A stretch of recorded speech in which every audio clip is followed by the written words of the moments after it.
What's up, fish people? We're back with another episode of the 20-gallon, no, my bad, the 10-gallon to a 20-gallon reef.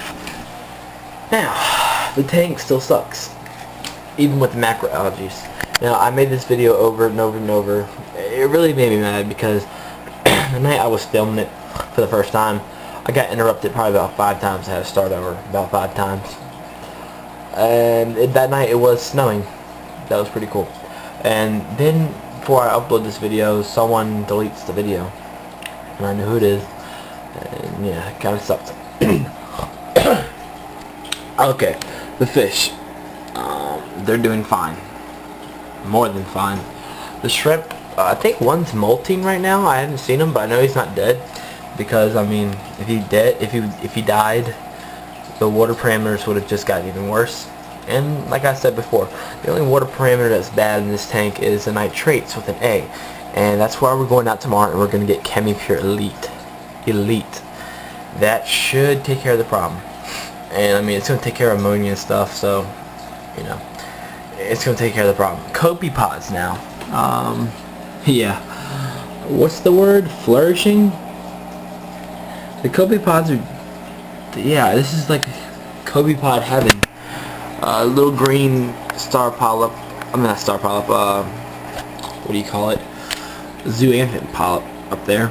There's a shrimp hanging out under that rock. We got some coralline growing on the front. You can see it right around here. Copepods in the back too. You see those little white specks. There's a snail back there. It's about time to turn the actinics on. There's a snail on that side. Cyno is just taking over. Hair algae is taking over again.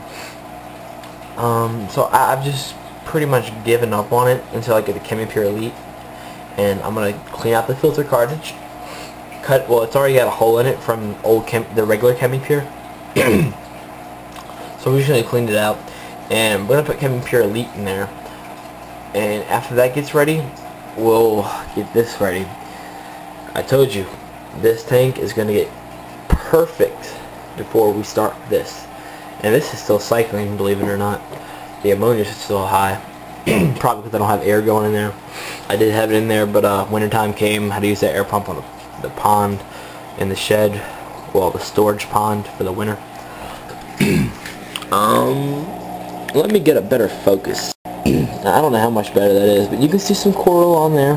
I don't know what they're called. I think they're some kind of polyps, or maybe they're worms. I don't know. Bubble algae. I'm not really worried about that until I actually get some more corals, and that won't be for a while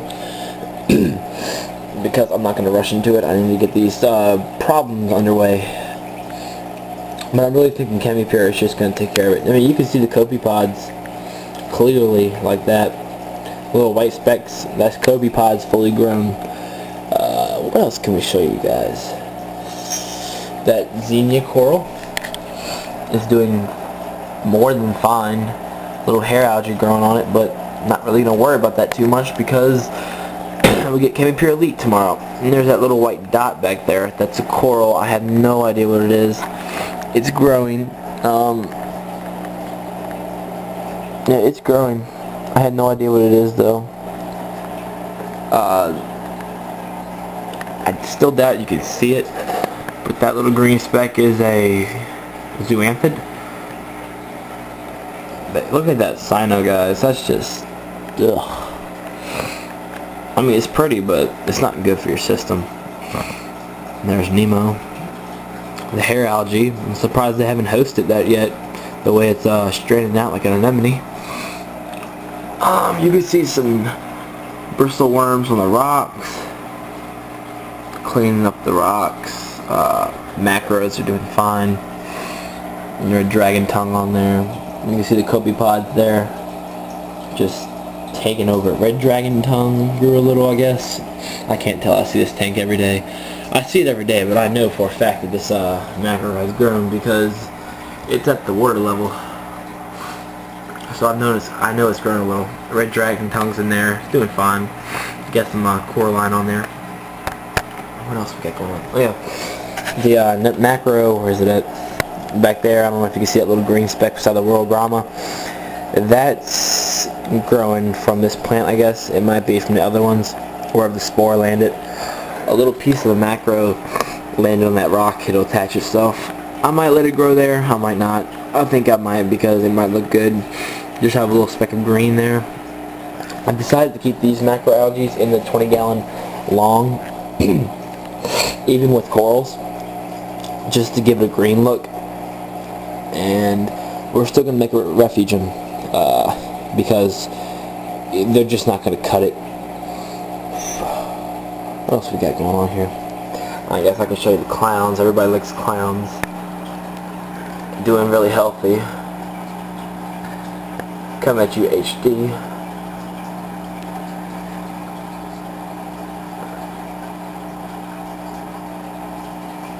Yeah, I love these clowns. Now you can see the fish. The fish are that healthy, you know.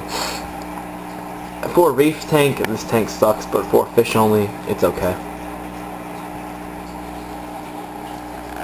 Nemo, what's up, buddy? And Marlin in the back. Oh yeah, I finally got around naming the royal grandma. Where's it at?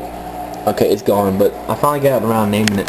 I named it Jester because it kind of looks like a clown, so I named it like a Jester clown, you know. And the royal grandma comes out when I take the camera off it. I'll see if I can get it. There he is. So that's Jester. The camera really doesn't pick up his colors, I guess because it's purple, but he's really pretty. He was in the pet store a couple months before I got him, and that's his home. You can actually see some bristle worms back there on the rock. Now bristle worms, I don't have a problem with those kind of bristle worms, but I don't want the bristle worms that are harmful to your coral. Bristle worms can actually get several feet long. Some, you know, you gotta watch out for some. Yeah, Jester really doesn't like the camera much.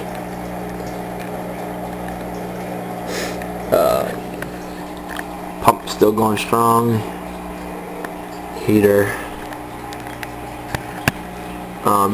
That oxygenates the water, obviously, with the filter. So hopefully we'll get the Chemi Pure tomorrow. And I heard a lot of stories with Chemi Pure. It just takes that cyno bacteria and it'll be gone in a day or two. So I'm really hoping it lives up to its name. And the hair algae too, it can take that away if it wants to. Now, will I be getting a protein skimmer for this tank? Yes, I will. Yes, I will. Yes, I will. Will I get it before corals? Well, I already have corals.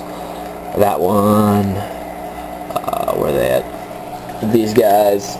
Now, if you don't know much about corals, these little circles are not coral. That little maroon color thing is, but these things right here are not. They're bubble algae. And I've got the zoanthids, and on this rock right here on the top, it's really it's a really good color rock. There's a lot of zoanthids up there. Let's see if I can get you an image of it. I'm gonna have to come back at you in a minute. So I took the light off. Yes, it does block out. I took the glass off.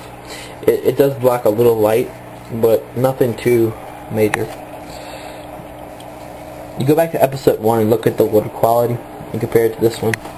Now, let me hold on to this camera because if you watch my other videos, you know I drop the camera sometimes. There's a shrimp saying what's up. Looks like I gotta clean the filter tube.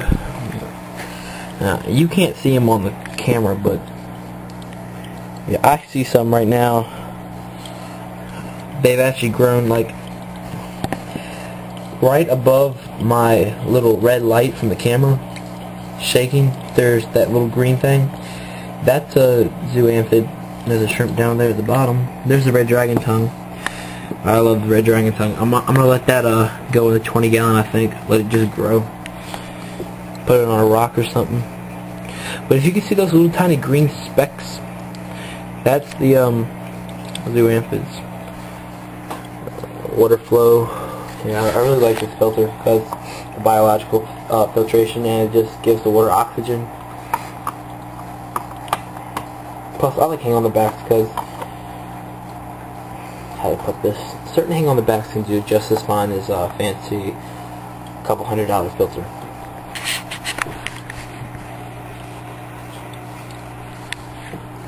Looks like we got a little piece of, what is that, macroalgae down there? You know, I really can't tell. We're gonna have to check that out. It might be, I think it's macro. There's some snails down there. Actually, I want to see what that is. I highly doubt it, but it kind of looks like Monty Porter. I highly doubt it's Monty Porter though. But it doesn't look like macro from here. Clowns always got to be in the video. So yeah, I'm gonna check that out. Not now, but whenever I take everything from this tank and put it in the 20-gallon, I'm gonna check it out. Now, the lighting, yeah, it's pretty bright. It's just, what was it, 14 watts each bulb. But you don't want to blind the crap out of your corals, you know. Then you're gonna have bleaching occurring. You can see the blue, one actinic strip, and you get the daylight. You know what? Hold on. Let me set you guys up. Yeah, the LEDs are pretty bright. There's 4 of them. They illuminate the water. Yeah, I guess you can see it better this way.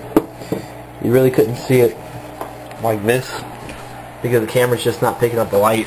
I guess maybe from the how the light's coming in, but you can see it. It illuminates the tank pretty well. That's a sand bed down there. Now the actinics, you really can't see it on camera, but it looks actually pretty purple from the top. That's the actinic bulb. On with the LEDs. The LEDs never go off. And then you've got the daylight. Now, I'm going to show you what the daylight looks like without the actinic. You see, it looks good on camera, but in real life it looks just, it's too yellow.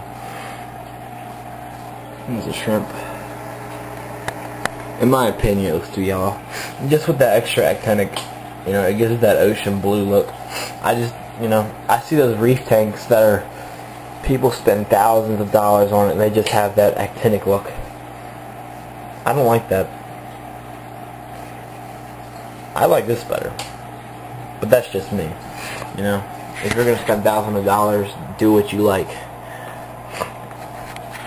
As long as it meets the requirements of your animals.